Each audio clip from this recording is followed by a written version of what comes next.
My name's Kevin Fox. Glad you could all be here on this beautiful Bidjigal land. Learning has been taking place here for millennia, as we've just heard, and we're going to carry on that tradition over the next couple of days. We have a couple of days of excellent, exciting papers, but first, to start us off, I'm delighted that we have Dr. David Gruen, AO, here today, who's going to give an opening address. David, over to you.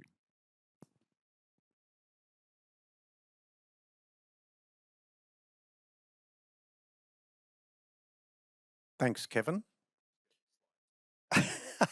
Very good. So, thank you. And yeah, I'll use the clicker. Thanks a lot. So I was born in Sydney and have lived here for a couple of extended periods of time. And I thank the traditional custodians of the land who have cared for it over millennia. I pay my respects to their elders and acknowledge and welcome members of the Aboriginal and Torres Strait Islander community who are attending here today.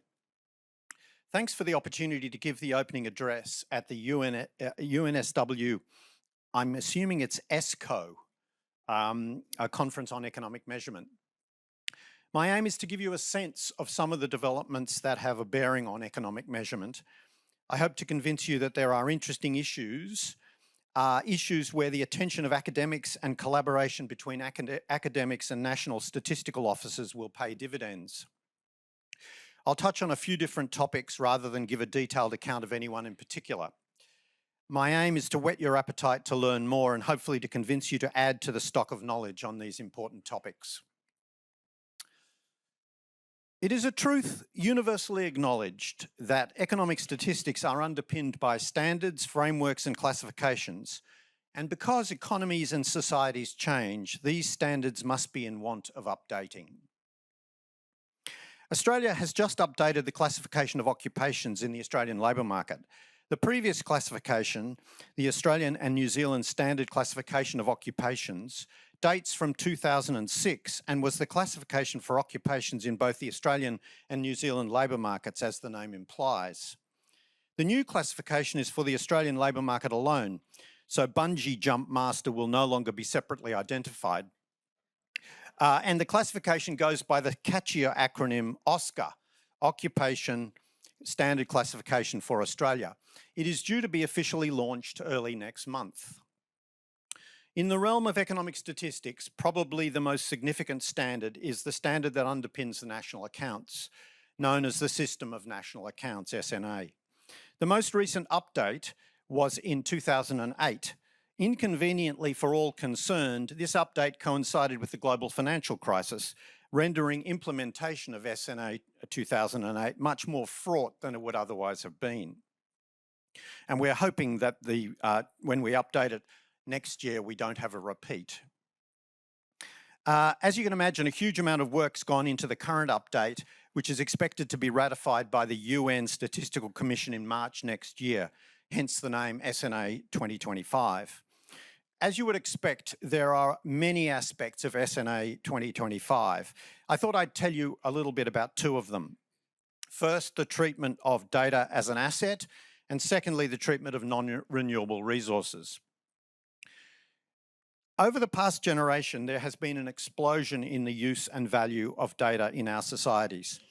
Think of the central role data plays in the success of the world's largest companies, Amazon, Apple, Google, Meta, perhaps also NVIDIA. It's hard to know whether data certainly plays some role in NVIDIA's success, but obviously it also owes a lot to the explosion in interest in AI. Therefore, it seems desirable to include some forms of data as economic assets in the national accounts. The difficulties arise when one moves from the conceptual to the specific.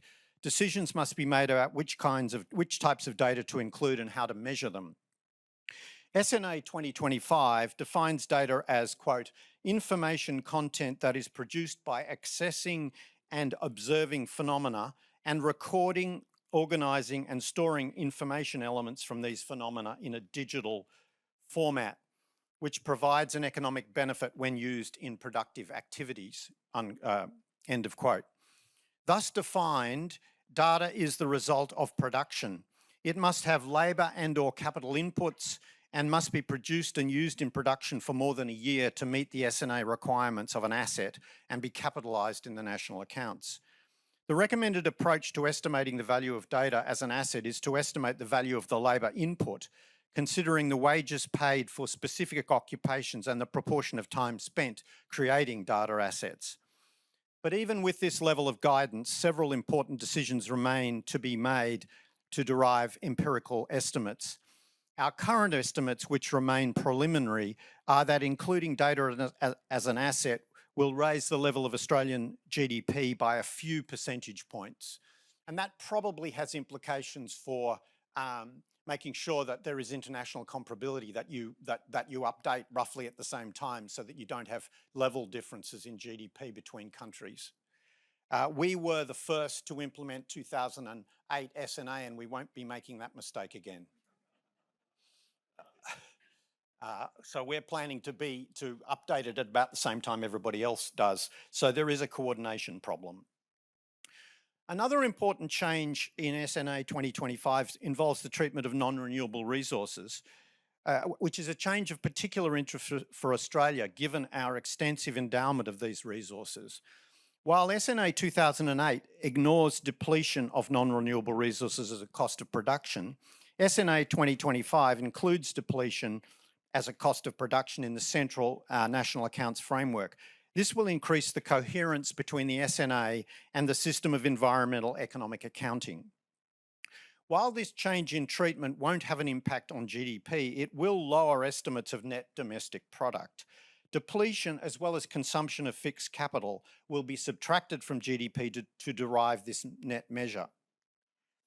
To derive an estimate of the volume of non-renewable resources in the ground or under the sea that have economic value requires considering both new discoveries and depletion of the resource as it is extracted and sold. It also requires an estimate of the market price of the resource in the ground, which determines the contribution that each resource, say iron ore, coal, gold, in Australia's case, makes to the aggregate estimate. The most recent estimates of the volume of Australian non-renewable resources were developed by Paul Schreyer, who's in the front row, and Carl Obst. I don't know whether Carl Obst is here, but 1 out of 2 is pretty good. Nearly a decade ago, and show an interesting interplay between new discoveries and the depletion of the existing resource. This works. So this figure shows these estimates in the form of an index of the volume of economically viable Australian mineral and energy resources in the ground or under the sea. As the figure shows, the estimated volume of economically viable Australian mineral and energy resources more than doubled over the 2 decades from the end of the 1980s. Now, for those of you who know your economic history, at least towards the end of this period, we were exporting over 1 million tonnes of iron ore a day. And it's more than that now. But interestingly, new discoveries more than offset the depletion. Obviously, these are finite non-renewable resources, so this pattern of rising estimated volumes of economically viable resources cannot continue forever, but it can continue for a long time. You've got a big continent like Australia with an awful lot of stuff under the ground. This can go on for a very long time. And I suspect that the introduction of S&A 25 will generate sort of more interest in this issue. Over the 2 decades from the late 1980s, new discoveries of natural gas made by far the largest contribution to this growth. But iron ore also contributed to growth, despite the fact that we were digging up 1 million tonnes of it a day and sending it to Asia for industrialisation. The other interesting aspect of this change to the National Accounts Framework is that the economic viability of non-renewable resources can change profoundly with changes in the economy and society. To give an old example, salt used to be extremely valuable because of its ability to preserve meat. Salt is still used, but it's nothing like as valuable as it was. For those of you who've been to Salzburg, Salzburg's riches are based on salt. hence the name. And so we're seeing that again. So the global effort to respond to climate change has very significantly enhanced the value of minerals in the ground like lithium, as well as a range of rare earths. And if you look at exports of lithium from Australia, they have gone up massively as the price has gone up and made them economically viable. Previously they weren't, and no one was digging them up. At some point, it'll have the opposite effect on coal and fossil fuels, which currently have substantial economic value, but at some point will no longer have that value. SNA 25 also recommends a change in how ownership of these non-renewable resources is allocated. Currently, the total resource value is allocated to the legal owner, the general government sector. SNA 25 proposes to split ownership of these assets between the government, the private sector, and traditional owners based on the risks and rewards that they face in extracting them.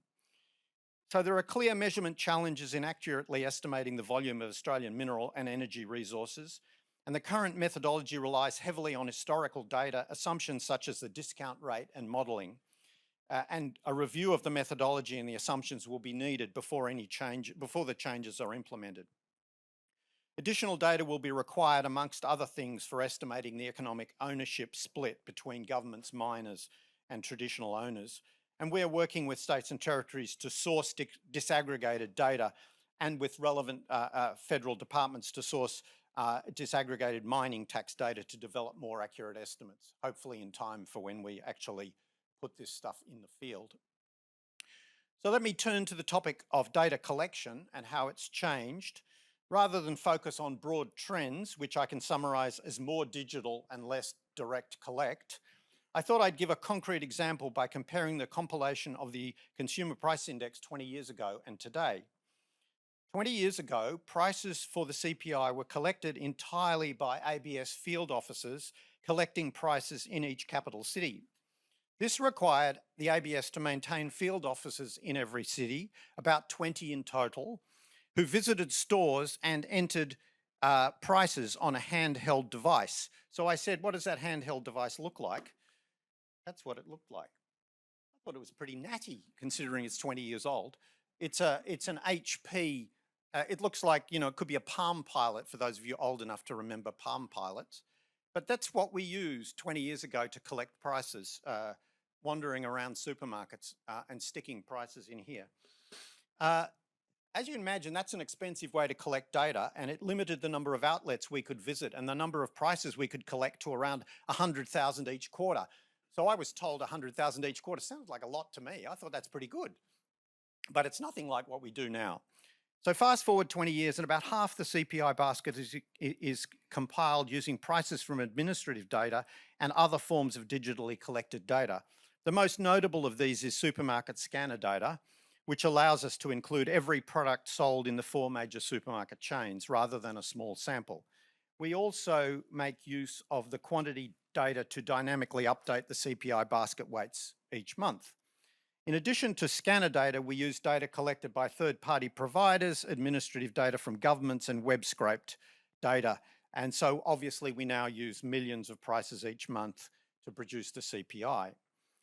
For the other half of the CPI, prices are collected from websites and by calling businesses rather than visiting them, as was the case at the turn of the century. And this change was made before the pandemic, which meant there was no disruption to price collection when social distancing became a thing. The passage of 20 years has seen significant changes in the goods and services that households consume.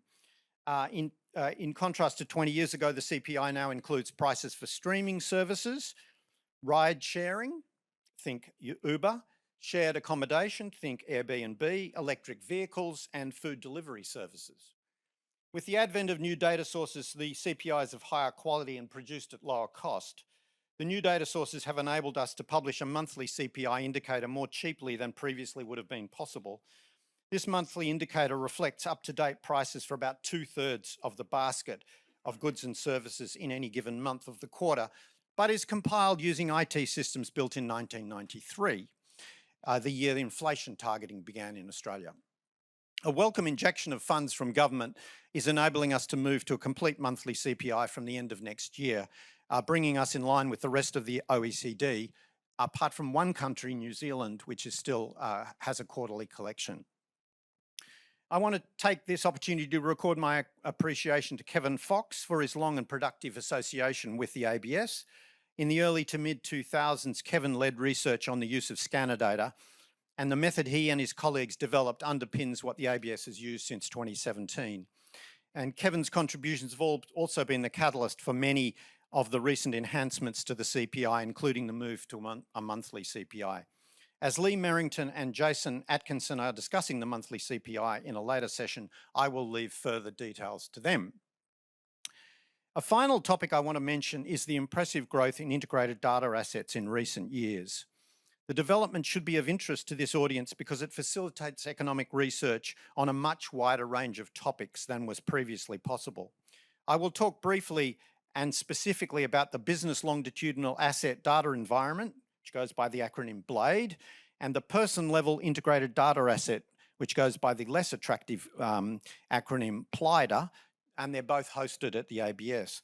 The critical developments that led to the first versions of these integrated data assets occurred in 2015, and they're now the largest and most extensive integrated data assets in Australia.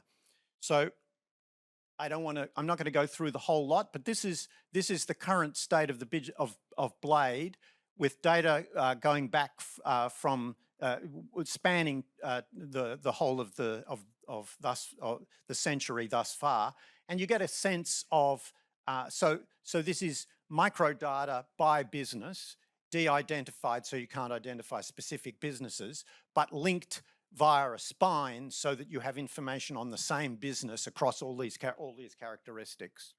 So that's BLADE, and this is PLIDA, and growing all the time. So the asterisks are the data sets that are currently being added, and you can see that it covers health, income and tax, social support, migrant information, families and households, crime and justice, education, employment, disability. These are enormous assets, and most researchers only require a small piece of this that they analyse. We've got about 350 active research projects currently using these integrated data assets, many from Commonwealth government, but also from state governments and think tanks like E61 and the Grattan Institute, but also from universities. And the growth over the last 5 years or so has made possible research questions that you wouldn't have had a hope of analysing before then, and we're seeing enormous sort of growth of interest. These assets are providing analysts with increasingly powerful tools to shed light on economic research questions across multiple dimensions. And initially, you had to go to an ABS office to access these things, which you can imagine how popular that was. Now you can access them virtually, and we're also running a pilot for people to access them from offshore who want to work on Australian public policy issues. So, to wrap up, I hope I've convinced you there's much progress in work on economic measurement and many topics that benefit from collaboration between academics and official statisticians. And I hope many of you will take up the invitation to contribute to that effort at this conference and beyond. Thank you.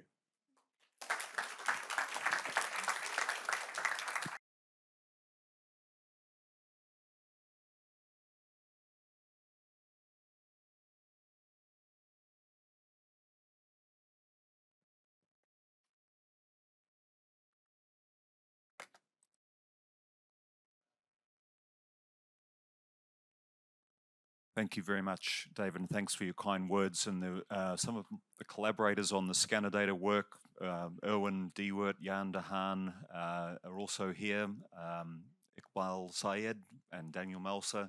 So a lot of people who were around UNSW at the time contributed to that scanner data work. And we need to turn the sound off here. Stop that happening. And I'll hand over to Rebecca Riley from ESCoE. Thanks. Yeah, so let me just say again, thank you very much to Dr. David Gruen for such an inspiring introduction to this conference. My name is Rebecca Riley. I'm Director of the ESCoE at King's College London in the UK. And it's wonderful to be here in Sydney, not only because of the weather, but also because of the long-standing practice of research on economic measurement and of collaboration between academia and the ABS, led by Kevin Fox and his economic measurement group here at UNSW. And so I'm delighted to introduce our first keynote speaker, Paul Schreyer. Paul has been attending Kevin's economic measurement group workshop since 2006. He was telling us yesterday that he has one of the made-to-measure t-shirts to prove this. I think my first t-shirt was from the 2019 workshop, and if people don't know what I'm talking about, you can look at Erwin Dewart. He's wearing the 2016 t-shirt. Paul has, of course, done a tremendous amount of work to advance economic measurement, notably in areas such as productivity, national accounts, capital stocks, environmental accounting, prices and PPPs, and also non-market services and beyond GDP. He worked for many years at the OECD, where he developed the OECD manuals and also published his research on economic measurement in peer-reviewed journals. And he advanced there to be chief statistician of the organization. He has a long list of accolades, and he's currently serving as a member of the Statistics Review Committee of the Reserve Bank of India, on the Eric Brynjolfsson's GDP-B Advisory Committee at Stanford, and also at the Swiss Federal Commission for Statistics. He's also chair of the Technical Advisory Group to the International Comparison Project at the World Bank.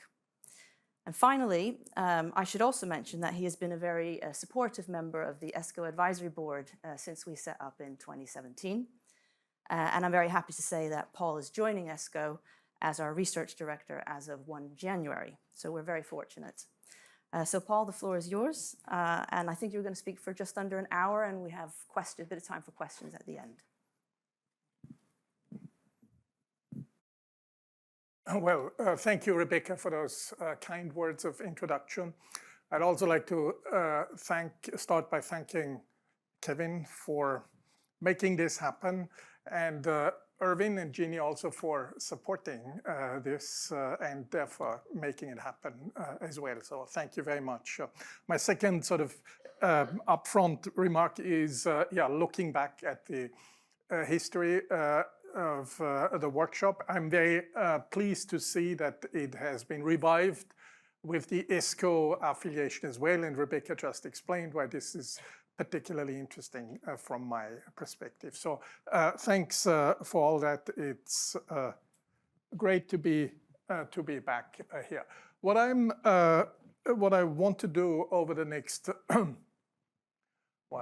45 minutes, 50 minutes or so, is to share a few thoughts about this issue of depreciation, depletion, and its meaning in light of the digital and environmental transformation, which I think has an impact on how we measure these things, how we interpret them, and how we can go forward.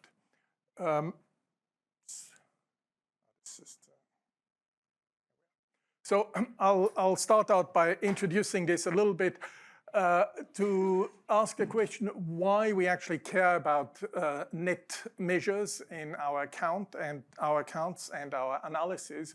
And then I will go a bit deeper into the question of how the environmental and digital transition bears on the measurement of these net measures. I will dwell on some of the things that we just heard about, namely how to deal with natural resources. I will also say something about how productivity growth can be brought into the picture. And I'll finish on that by sharing a few thoughts on obsolescence and relative price changes or holding gains and losses in this context. I will thirdly look at the treatment of consumer durables, which I think is also affected by, or should be affected by, the digital and environmental transition, and ask the question of whether it wouldn't deserve a different treatment, in particular in our price indexes.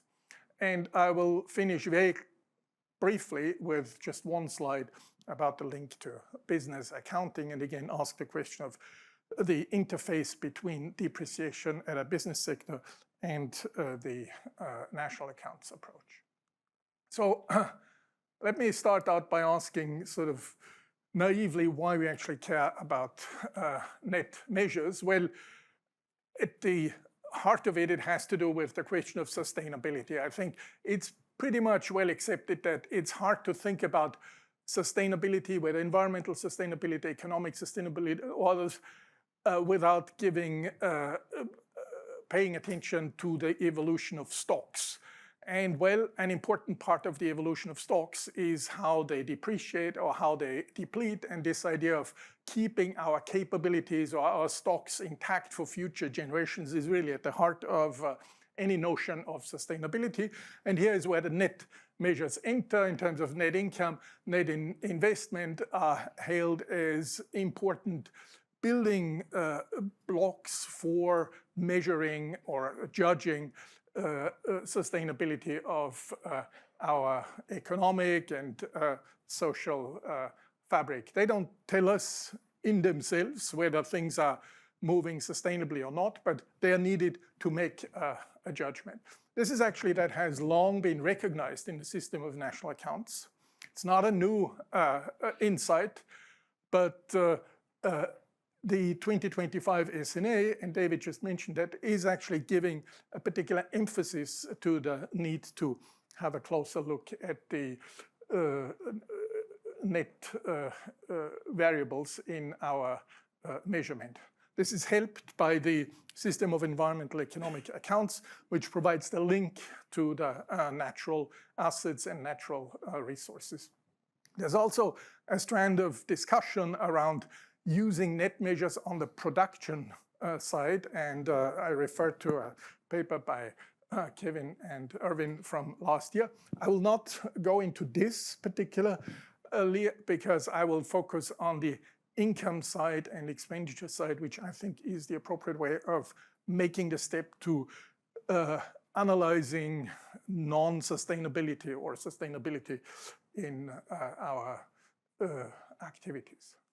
So the first thing I did is I thought, okay, I'll just take the OECD National Accounts database and have a look at net figures as I get them out of the national accounts and see what do they actually tell us right now. So I did the most straightforward thing you can imagine. I extracted volume GDP growth. I extracted a measure for net domestic income that I deflated with a consumption price index. So that's why I call it real NDI. And I also looked at the depreciation ratio, that is the ratio between depreciation as we measure it now in the national accounts relative to GDP in current prices. So here's what I get for the US. And it immediately strikes you, of course, that, okay, there is actually hardly any difference between real net domestic income and volume GDP. The reason being that, or concurrent with it, that the depreciation ratio is almost constant over time. So, obviously in terms of growth rates, that doesn't play out much. The only differences that come through the deflators, basically, because the volume GDP is a volume, a quantity index of GDP, whereas the real NDI is consumption deflated. So you can imagine it's like measured in consumption units. Okay, France, the same picture here. Basically, a net income in real terms doesn't give us a different story from the volume GDP index, and for a similar reason. Australia is a little bit different, but the differences between real NDI and volume GDP mainly come in through the differences in deflators. So the deflator of GDP as a whole evolved differently from the household final consumption deflator, rose faster than the other because the depreciation ratio itself is pretty constant as well. So how much do the net figures, at least at the aggregate level as we have them now, actually tell us in terms of the story that we'd like to develop and for judging sustainability of our activities? Well, they do tell us something. Of course, you look at depreciation, or as it's called, consumption of fixed capital in the national account. So they give us an indication of the level of replacement investment that is needed to keep the capital stock in fixed assets, produced assets intact.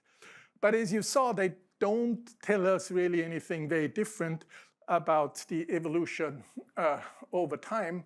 And of course, given the current asset boundary, they only tell us something about what is happening with fixed assets or produced assets, or like machinery, equipment, and so on. They don't tell us much about natural capital here.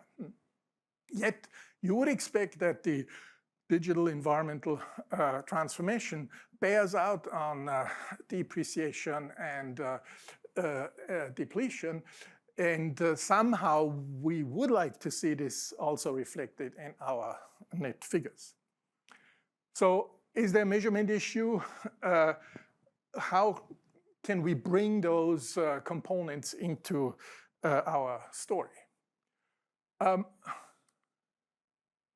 This brings me, so to say, to the second part, where I'll take a closer look at this notion of Hicksian income, because that's where the link to sustainability is really defined. So first of all, let's just look at what we're currently doing in the national accounts. I'm specific here in the sense that I relate to the SNA 2008, where the depletion and appearance of natural resources is not part of our net figures. It's part of the balance sheet. And that's, there are good reasons for that, and that's where they show up. But currently, basically, our net domestic income is the gross domestic product, PQQ, minus depreciation, so that if you move to the expenditure side, that corresponds to consumption plus a net investment. I'm ignoring trade and so on, just to keep things very simple. And so basically what you get is an equivalence between net domestic income and consumption plus the net change in produced asset. So the Hicksian income is really the question about what is the maximum consumption this period that we can benefit from without jeopardizing our assets going forward. Well, if you look at this simple equation here, this is the actual consumption. This is the actual net investment. So, the maximum that we could consume is the actual consumption plus whatever is spent on net investment now, and that equals Hicksian income. So you can say, what can we consume by setting this to zero? And so we're preserving sort of our capacity to consume in the next period. I'm formulating this all, making a reference to real values, even though these are, of course, nominal additions. But whenever I make comparisons over time, I would do this with a consumption deflator in mind. So in terms of the purchasing power of these net income figures. I could also formulate this with direct reference to the income side of the accounts rather than the production or the expenditure side, but it would come out in the same way. Just for the consumption notion, it is easier to go via the expenditure side. Oops. Now, the SNA 25, as it was already mentioned, says, well, we'd actually like to go one step further and think about how the depletion of natural assets bears on our net figures, hence the proposal to introduce a depletion-adjusted net domestic income in the national accounts going forward. So what does that mean? You again start from your GDP, you deduct the depreciation of the produced capital, but you now also deduct the depletion of natural assets. And so again, I do the little transformation, and I end up with a situation where I have consumption plus net investment in produced assets minus depletion of natural assets, whereby when I say natural assets, it is within the SNA asset boundary. So essentially, we're talking about subsoil assets. We're not talking about environmental quality in a broader sense. So here, if I follow the same logic, well, what would be the maximum consumption that we can undergo or undertake while leaving our stock overall intact? Well, it would again be what we actually consume plus the net investment in produced assets. But now we have to deduct the depletion because those resources are taken out of the ground and in a way that would reduce the maximum consumption, therefore reduce our Hickshian income if we bring in the depletion of natural resources. So the question here is, does this actually correspond to keeping produced and natural capital intact? Or put differently, is this depletion-adjusted domestic income, does this correspond to this notion of Hickshian income? And well, the answer is it depends. It depends because of a graph that we just saw from David and that I updated last week. So here's the updated version. The ABS, I should thank you for that as well, produces beautiful balance sheets. This is not a matter of course. There are many countries where we don't have access to this data.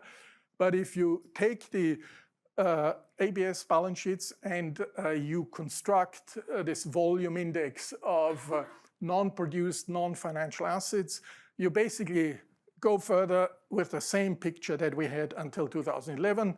You see, it even accelerates, I think, a bit. It's sort of flattening up. The data ends in 2022, but the story is exactly the same.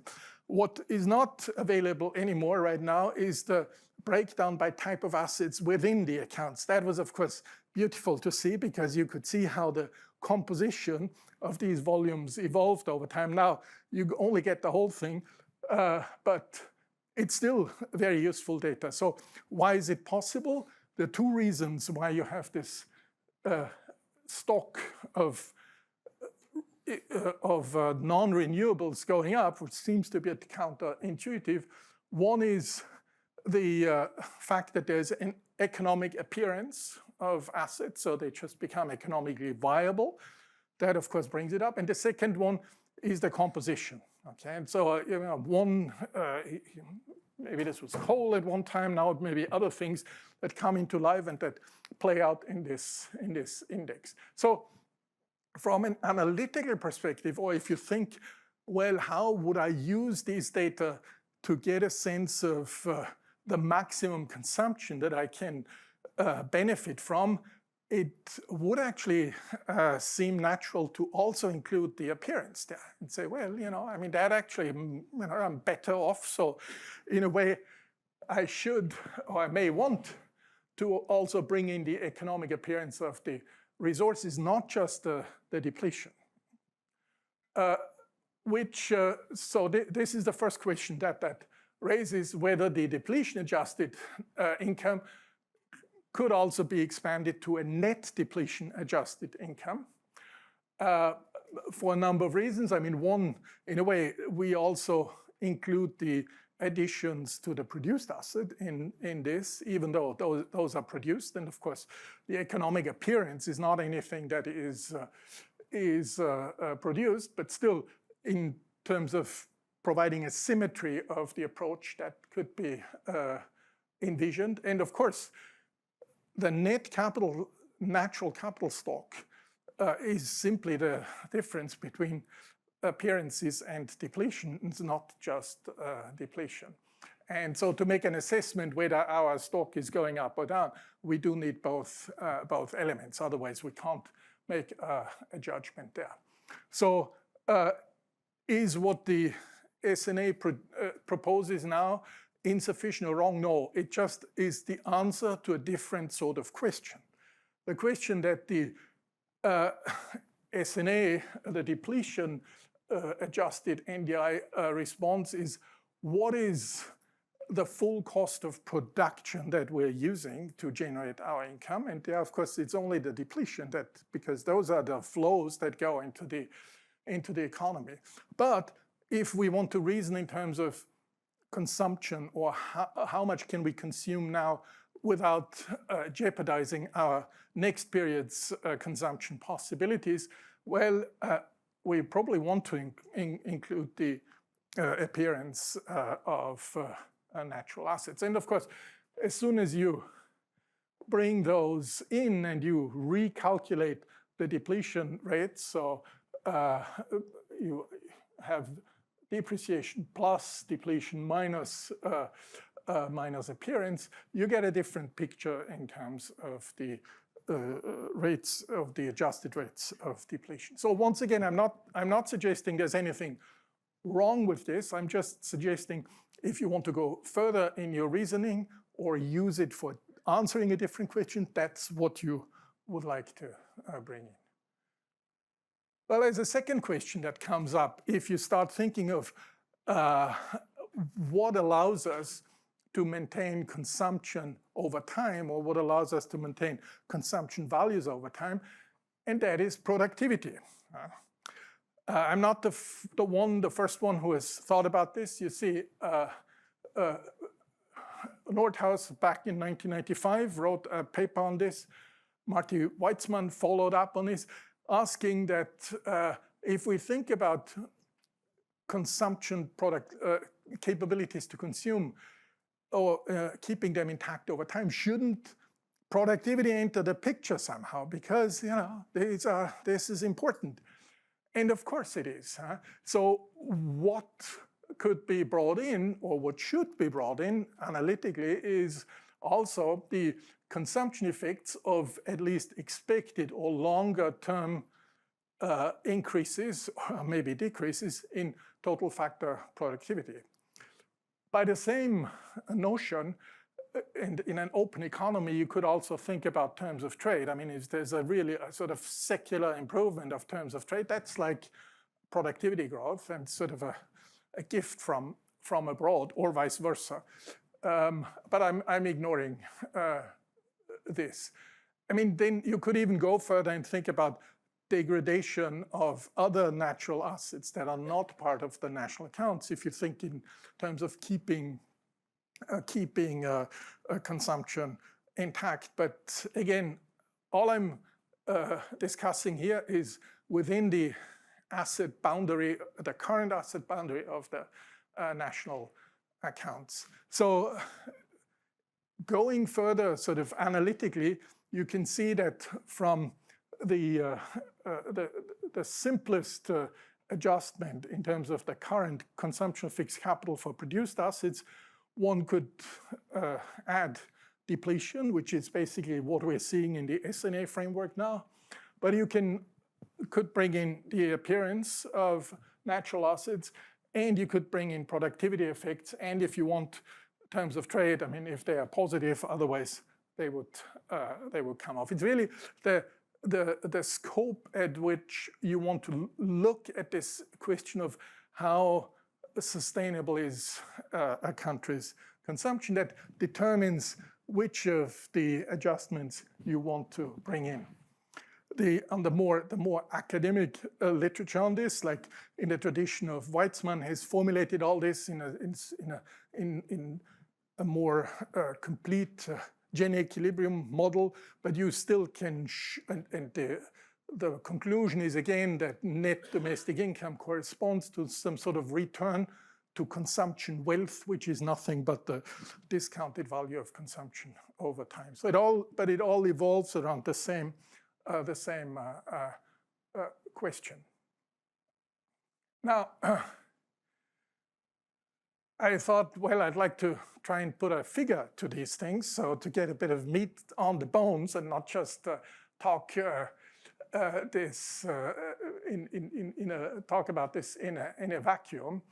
And so what if we want to compute HIE, sort of an extended measure of Hicksian income that corresponds to the national accounts, net domestic income, expanded for the net depletion of natural assets and term Z for productivity growth. And again, the interpretation here would be, well, this is the maximum consumption that we can benefit from, leaving sort of intertemporal consumption possibilities or consumption wealth intact, but taking account of the natural assets and expected productivity growth. If you look at those papers in terms of productivity growth, it means that you would have to bring in some sort of discounted flow of expected long-run productivity to get a number into your net income measure. This is basically the Z expression is a discounted flow of this lambda, which is the expected multi-factor productivity, and it's sort of normalized, translated into consumption units in a very simple way, with a discount rate and an expected rate of consumption growth. So of course, you're entering an era of modeling here, but it's still interesting to see, what this term looks like if you put some reasonable figures around it. Well, I think the effects can actually be quite sizable, which is consistent with some of the estimates that we find in the literature as well. So if I take a real interest rate of 4%, I think pretty conservative MFP estimate of 0.5% per year, I ignore expected real growth of household final consumption, so the setting that equal to 0. I take a share of consumption in GDP at about 0.5, which is roughly what I found for Australia.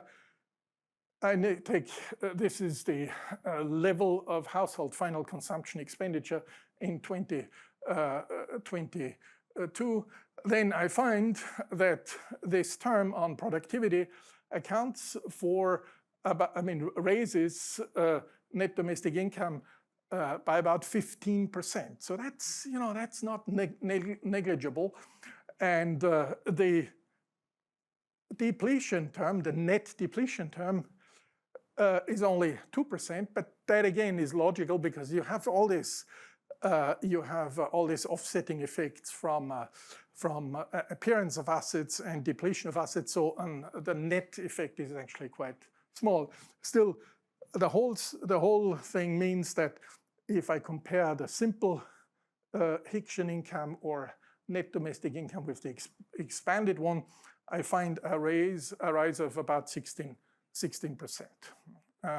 So it would mean that if you bring some of these things into the picture, it tells you a slightly different story about what is sustainable consumption in Australia than if you ignore it. I repeat again that this is done within the current SNA asset boundary. So if you say, well, there are other assets out there that are getting lost by our consumption and production behavior, which I should deduct from this, I fully agree. But this is sort of an estimate within the current the current boundaries. And then you can go yet another step further and reason about relative price changes in all this. What I've been talking so far about was more on the side of the environmental transition. But of course, the digital transition has, as one of its features, obsolescence of products rather than physical wear and tear. I mean, this whole move towards intangibles and so on is really also even more about obsolescence for many reasons rather than depreciation in a traditional sense of wear and tear, physical wear and tear of assets.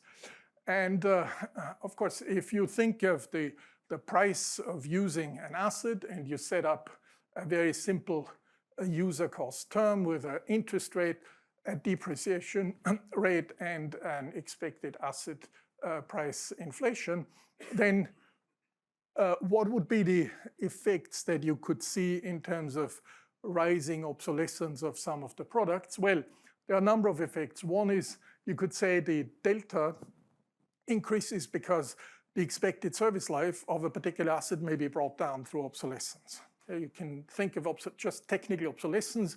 New things come in that supersede the current economic value of an asset, so that brings down the rate of depreciation of the asset in place. But you can also see obsolescence playing out through the revaluation effects. So the relative prices of certain products may be going down as a consequence of obsolescence. And I mean, the typical case would be like computers or digital goods that see a decline in relative prices compared to, say, food or other products. So there are different parts in our user costs where obsolescence can kick in. It's actually not clear where they would show up because, of course, not every price change is obsolescence. And as I just said, obsolescence does not only manifest itself in relative price changes. So we can see this coming through in several aspects. Still, the question is whether our net income measure should account of relative price changes or revaluations, at least those of a more secular long-term nature, because they also tell us something about how much we're able to consume or not. Again, I'm afraid it depends on the question that you ask for getting the right answer. And here it's really about what sort of capital are we looking at if we want to say we want to keep capital intact. Just ignore the natural assets for a moment and look again at the net income just with produced assets, so or Hicksian income. You got your consumption, you get your gross investment of produced assets, you deduct depreciation as we know it, and then you bring in the revaluation. Well, how do we interpret those things? Well, this is the standard depreciation deduction is really something that tells us about how much do we need to invest to keep the capital stock constant. And the revaluation term tells us something about what is happening to our real wealth. Okay? If you think of it in terms of consumption possibilities, it's actually enough to look at the replacement investment because if the things get cheaper to produce the same flow of consumer goods, in a way that's all you care about. But of course, if you want to know about more broadly about how is your overall real wealth evolving, then you would want to bring in the expected revaluation. So again, it's a question of what is the analytical issue that is being put forward. If it's only about keeping productive capacity intact, then well, if I can buy this stuff cheaper now, then than I did in the past. That's all I need to replace the productive stock. And of course, I can transpose this and make a similar reasoning, bringing in a natural asset and ask whether or not we want to introduce holding gains or holding losses or expected revaluation. I think it should always be sort of a expected revaluation or long-term revaluation, because the short-term fluctuations that you have with holding gains and losses are not very meaningful in this context. So putting it together, the simple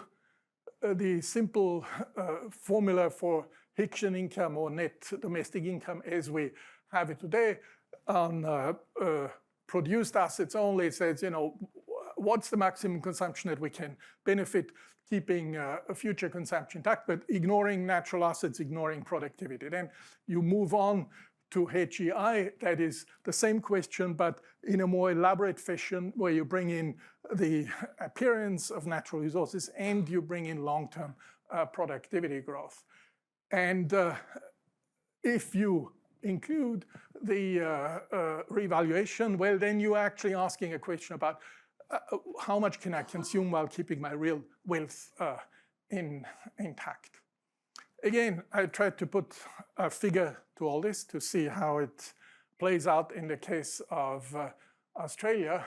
And so here's what I get when I compute the Hickshian income in its different versions for 2022 current prices Australia. Well, it's not 2020. I calculated for the composition for every year for the last 10 years.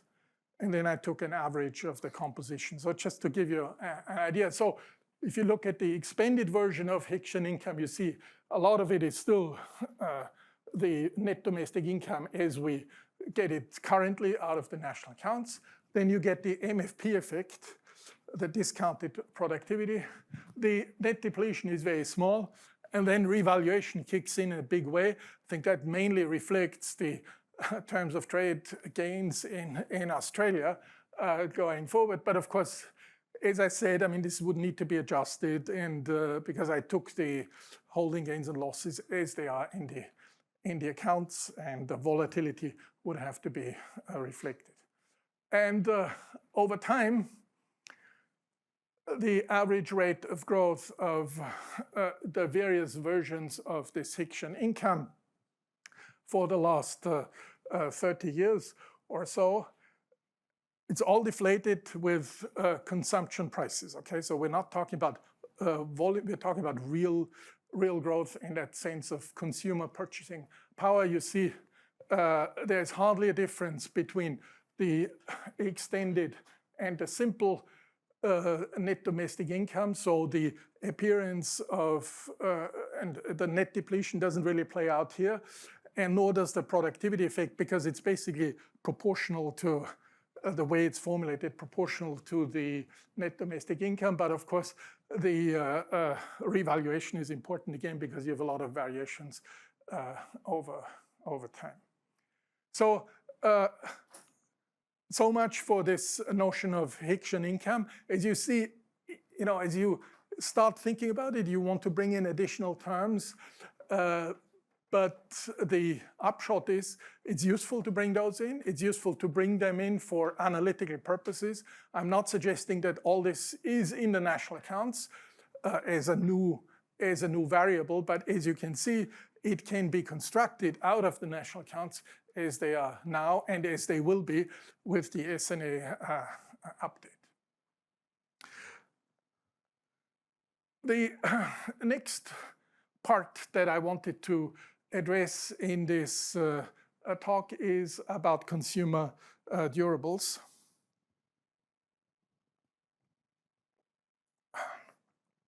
Starting with the environmental transition, we know that there are many incentives that are given by government to purchase new durables. We also know that most of these, I exclude sort of things that have to do with unoccupied housing, are treated as expenditure in our national accounts. And so for example, purchase of an electric car is an expenditure in the national accounts on the household side. Yet, we also know that these durables deliver services over more than a year, and there have been many calls or discussions around whether consumer durables should not be brought into the picture on using user costs rather than the acquisition costs, and sort of the costs be spread out over the actual service life of these durables. Now, this is likely to affect the CPI because, of course, it would affect the weights of the CPI that we get, because the user cost weight are different from the acquisition cost weight.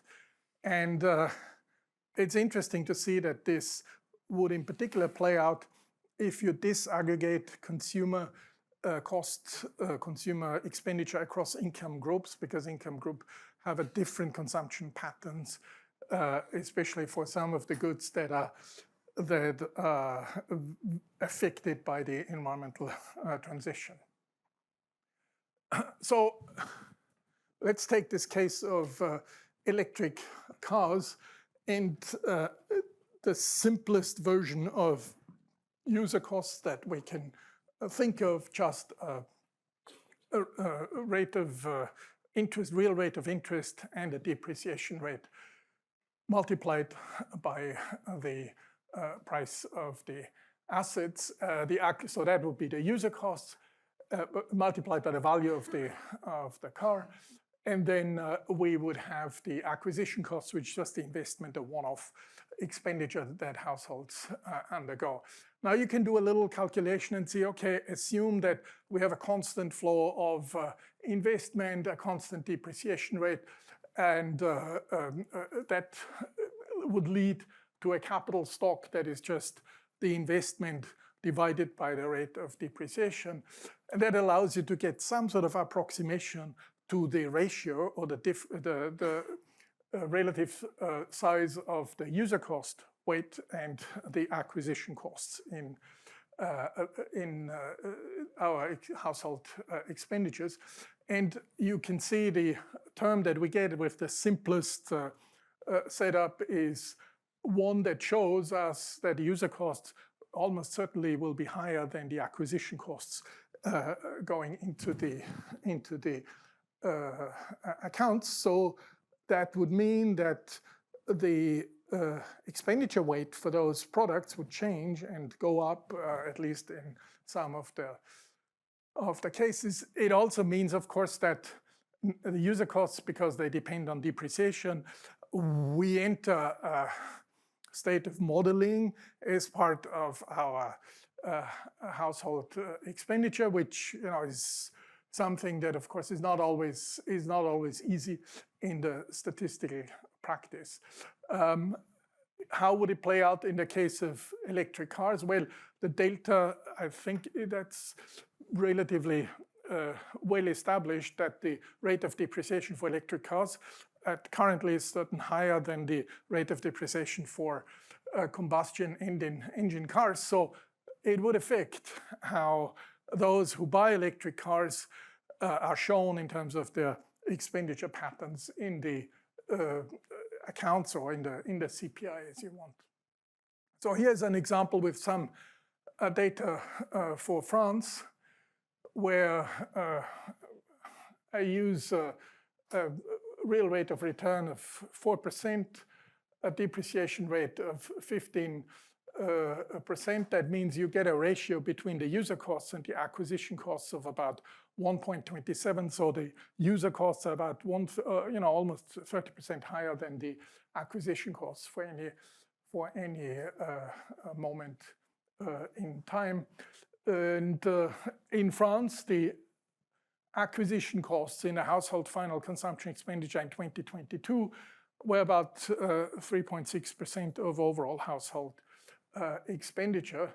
And so if you translate these figures into the revised expenditure share of automobiles, if you use a user cost, it goes up from 3.6 to 4.5%, which is kind of sizable. and increase. And then, of course, you can ask more questions if you introduce the effects by household groups, and how would it play out, say, for household groups with lower incomes that are less likely to buy electric cars, so they have a different rate of depreciation for their stock of cars, and how would that play out for the rate of inflation by type of household. There's a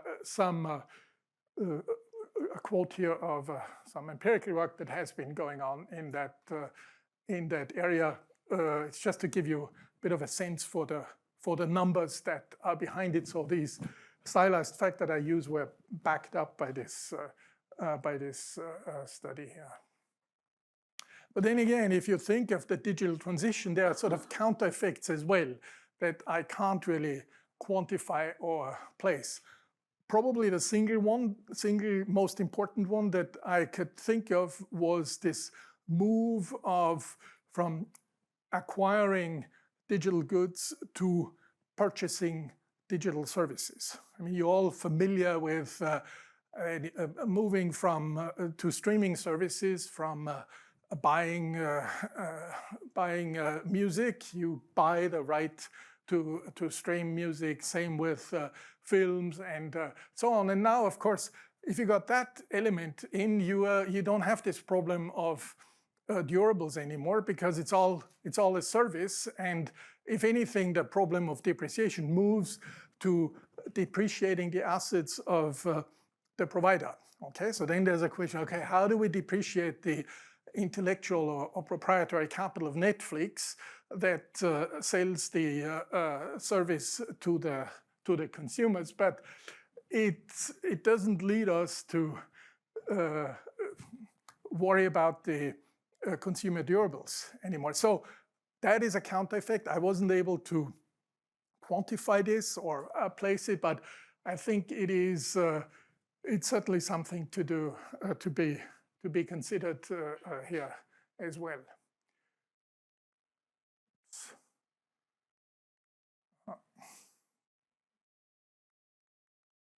See if I can just scroll it down.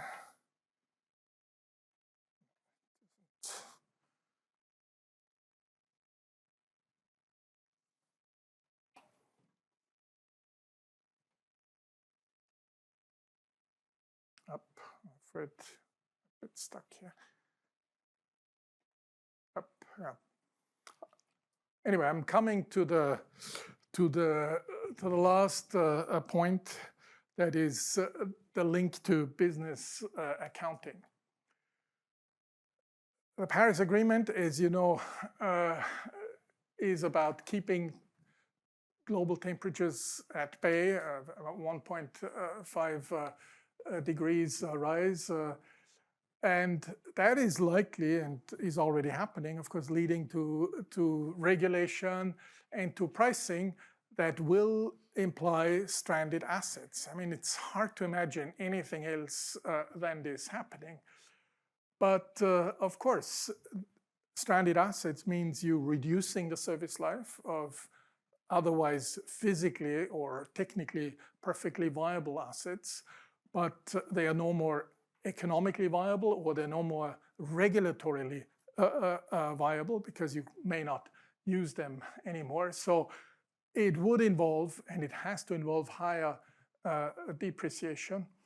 The same in a way for natural capital. I mean, if you forbid to extract certain things, the price goes to zero, and you have a stranded asset, even though it looks different from this stranded asset, but it's worthless because no one is allowed to extract it anymore. And what I find is that there is not a great deal of discussion in the business accounting community about this. And I think it's something that needs to come through. And I've been in touch with some people who have initiated research projects on this in Germany, to make the business accounting compatible with the policy agenda of the government going forward. Otherwise, you don't create the right incentives. I think this is interesting insofar as you don't have to go sort of out of established accounting or asset boundaries. You have to think about how to adjust the current fiscal framework to be compatible with the policies that are emerging, so that you give a handle to businesses also to plan and to think around those issues and to create the right incentives. And finally, also to make sure or to have a conversation about the compatibility of business accounting and national accounts accounting, which I think is not well enough established. There should be much more of an interface there to make things compatible.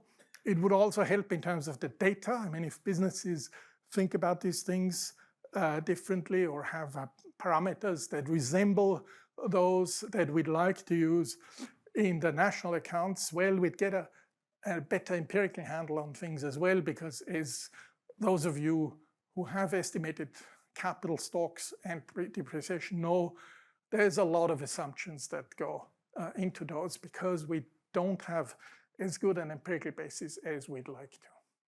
So in conclusion, let me try and summarize a little bit what I've been trying to convey here. First, I think no matter how exactly you do it, there's a great value in recognizing the depletion of natural assets in the SNA to measure the full cost of production. So I hope this is going through next year, and I hope it will be implemented also in due course.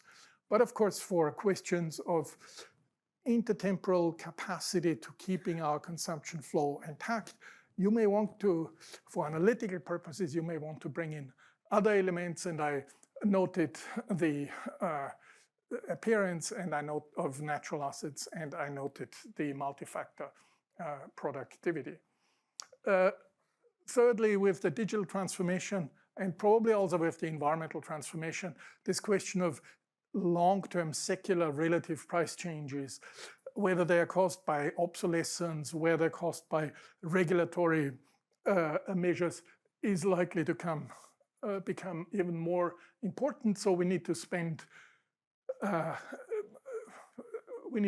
spend time on thinking of how does this enter our analytical toolkit, and what does it imply for our assessment of sustainable economic activity. Once again, all I've been saying was within the established asset and production boundary, and of course one would want to go beyond that and link up with broader thinking about environmental quality, ecosystem services, and so on. But that takes us, of course, into a whole different and more complex environment. I do think that even within the given boundaries, you can do a lot of interesting things by organizing the questions and answers differently. Consumer durables, I was making that point that I think as a matter of principle, we should think about injecting or bringing in the user costs rather than the acquisition costs for consumer durables. It would also create some sort of symmetry, because between the corporate sector and the household sector in the accounts, of course, the downside is, okay, yet another imputation in the in the national accounts, but I think it should be on the research agenda, certainly going forward. And lastly, let's not forget about this link to business accounting and the conversation that we need to have with those who manage the accounts at the micro level in order to get something coherent and useful looking ahead. And on that, thank you very much.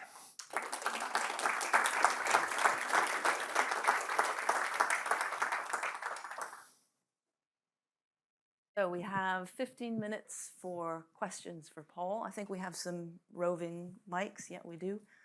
Any questions? Jonathan.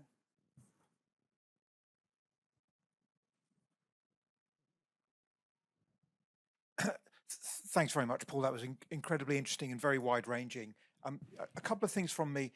One issue on the user cost versus asset calculation, which you did, which is extremely interesting, is in lots of countries there are tax advantages, I presume, for buying electric vehicles. Now we know how to do tax adjustment and user costs.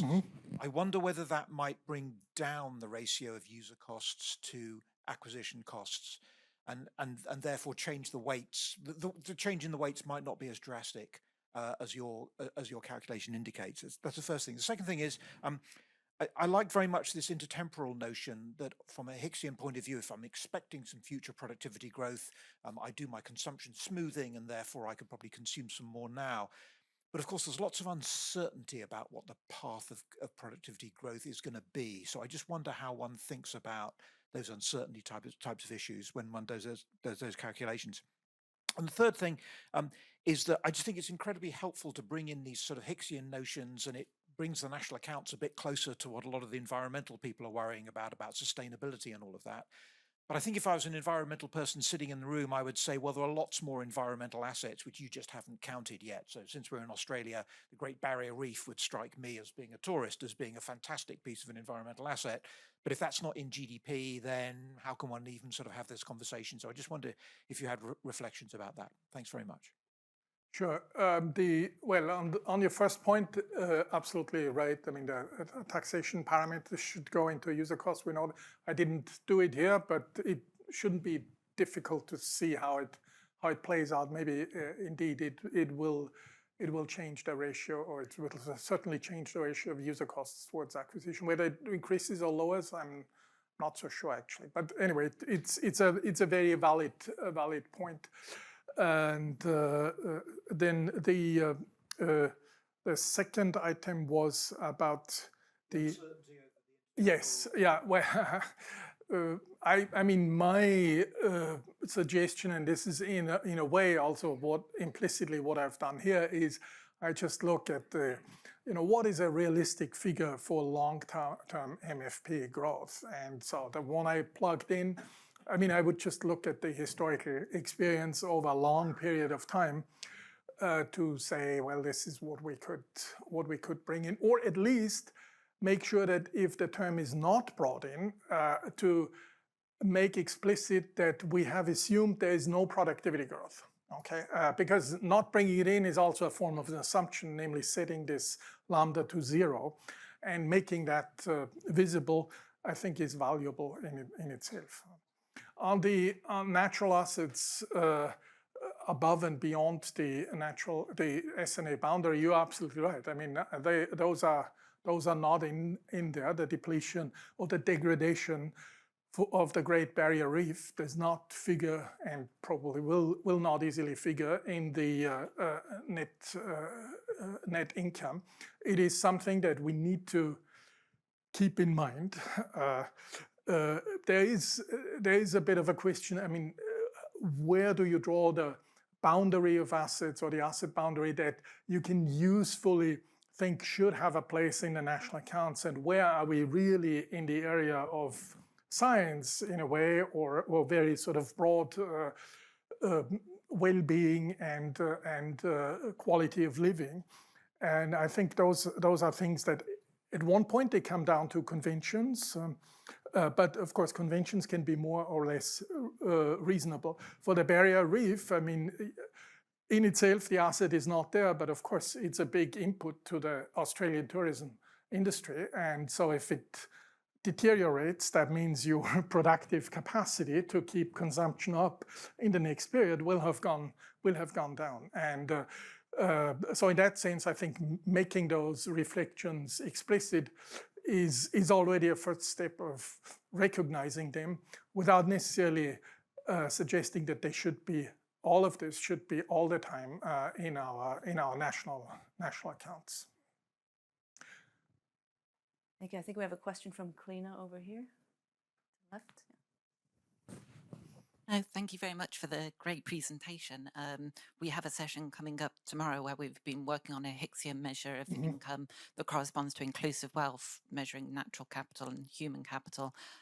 So there's a lot here that's been really interesting to think about, in particular the points you were making about productivity improvements in the future. I was wondering if you could talk to that a little bit, because I know a lot of the discussion around data as an asset has sort of talked about the fact that a lot of investment has happened in data over the past 10 years, that to a certain extent, the development of these massive data sets has sort of been coming ahead of the technology to use them. Now with things like AI, you're now seeing bigger uses of these data sets, but they're actually collected sort of anticipating those. So thinking about the extent to which the measures of the capital stocks for profit maximizing firms, they would have already expected future productivity improvement. So, you know, when we're measuring the capital stock of data as an asset, companies were already you know, spending amounts on this that had assumed future productivity improvements. So I was just wondering the extent to which the capital stocks would already have captured that sort of future productivity improvements, because firms, you know, in their expectations would have assumed those already. Yeah. Well, I think that's a very valid point in that in the past also we've observed these lags between the investment and the actual productivity effects. That is clear. Now, there is, I think, a differentiation between the sort of neutral productivity growth that was implicit in the formulation that I had here, and the embodied productivity growth that may also already be captured through the relative prices of assets. Okay, but it's a valid point. But if we are confident that these productivity increases will appear at one point, then I think we actually more confident also to putting a positive value to this lambda and bringing it in today. So I don't think there's an inherent sort of double counting or issue around that, but it may be worth spelling it out more explicitly as well. Other questions? Yeah, we have Alicia here at the front.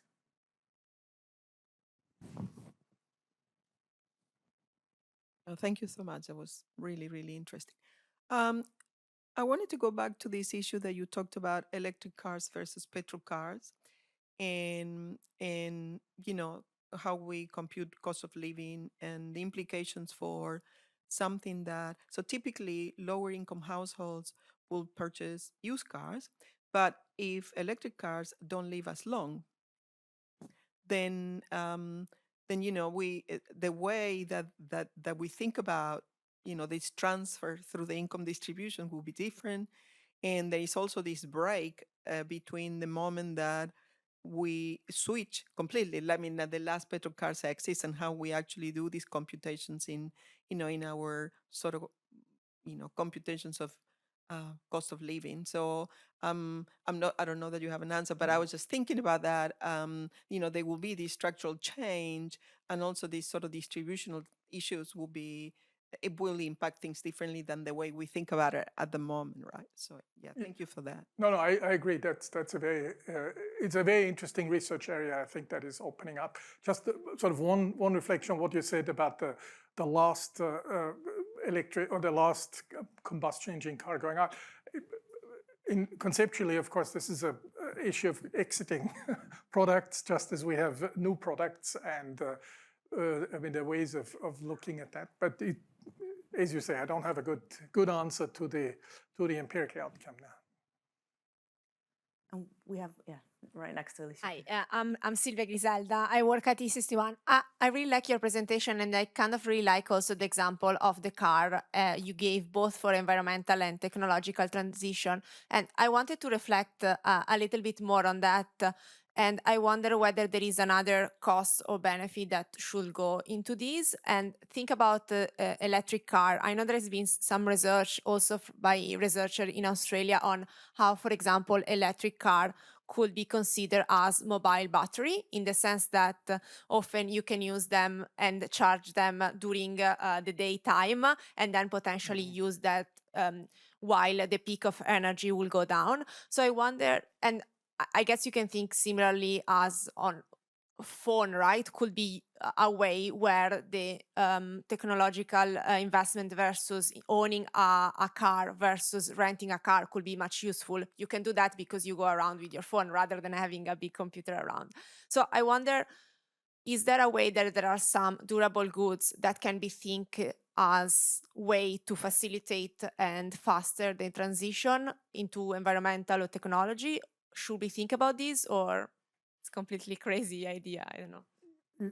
As before, I don't have a good answer, except that it's not completely crazy to think about those things. I think that really plays out. In the case at hand, I think what I'd be thinking through is, suppose that increasingly consumers can use their cars' batteries as a storage device. I mean, how would that play out? First, economically, would we see it in the prices of electric cars versus others, and if so, how? And then, secondly, would there be any effects on our measures of consumer expenditure and consumer price indexes? Maybe yes, maybe no. It all depends. But analytically, it's certainly a very valuable point. Can you pass the mic? Thank you. Great talk, Paul. Erwin Dewart. Two quick questions. Why did SNA 2025 want to include depletion but exclude new discoveries? And the other question is, what should we do about the user cost of land? Typically, if we include long-run capital gains, it will be negative. So what should we do about that? The first question is, I think it was a mixture between the analytical objective there in terms of recognizing full costs of production as a first step versus going further with the sustainability debate. So you would still have, you have the numbers, of course, in the balance sheets, okay? But the net depletion adjusted term is what it... They're both imputations. They're both implicated. And the other debate around this is, of course, more from an environmental perspective. There is no such thing as a physical appearance of new resources. They can appear economically, they can appear because they're discovered, but the Earth is finite, okay? And by sort of bringing in the economic appearance of non-renewable resources, you are making a statement about the environmental perspective that you have, and I think that shaped the discussion in the SNA.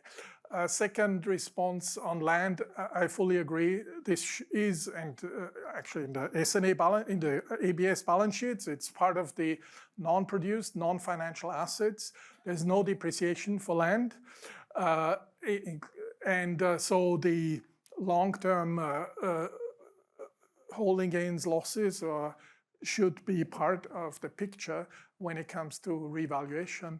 I think with the same rationale in mind as for other assets. You want to make a statement about the evolution of your real wealth. Well, that comes in. So unless we have any further questions, I think it's time now for our coffee break. We have half-hour coffee break, so please join me in thanking Paul again for such an excellent talk. Thank you.